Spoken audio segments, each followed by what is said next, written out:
was it like to be the conductor on the inaugural tour around Disneyland? Wasn't it great today?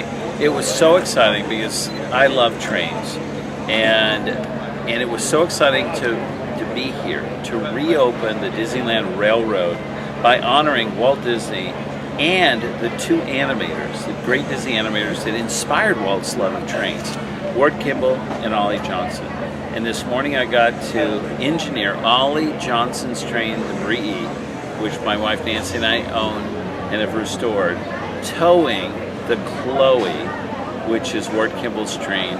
And so we could sort of a parade of trains as we went by, and followed by the first Disneyland Railroad, the Disneyland #1, full of Disney characters to reopen the Disneyland Railroad.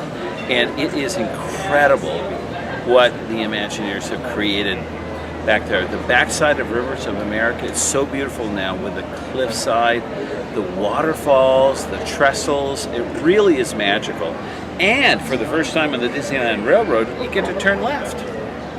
There's never been a left turn on the Disneyland Railroad. Now there's a little left turn bin, and so it gives you a real feeling of being out into the woods as you're taking this beautiful steam train through around the Rivers of America.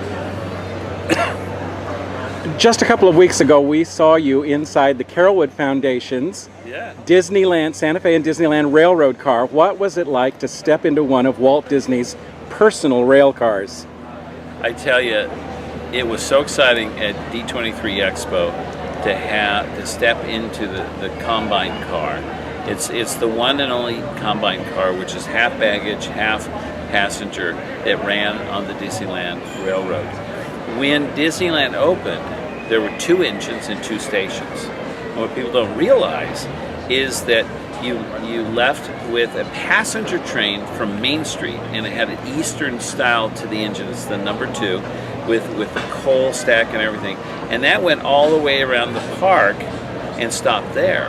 And it would bypass the Frontierland station, which was the Disneyland #1 Railroad, which had a diamond stack, they called it. It was a wood-fired engine. And that was a freight train. And you climbed in cattle cars, and there was a caboose and everything like that. And so it's kind of exciting to step into one of those cars that was from the original, they call it Consist, the collection of cars that ran at Disneyland. It was really exciting to see it. And it's so exciting to be here and to run, the Marie and the Chloe here and celebrate the Disneyland Railroad. Next. So when redesigning the Rivers of America, I mean, that's a huge, and the train run, that's kind of a huge legacy there, because that was so intrinsic to Disneyland and to everything about Disneyland. What was kind of your sense going into that project? The Imagineers really recognized how important this was to Disneyland. Behind it, in a galaxy far, far away, there's going to be a very special place you'll be able to go in the future. And so they needed to take and create a barrier, visual barrier, because it's all about immersive entertainment. That's what Walt Disney pioneered here at Disneyland.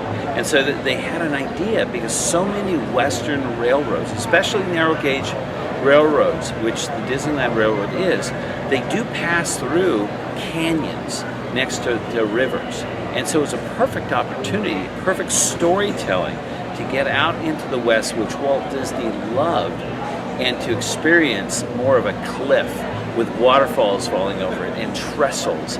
And it makes it so exciting. And to be able to weave around, because they've added a left turn that goes back into the tunnel that leads to Fantasyland.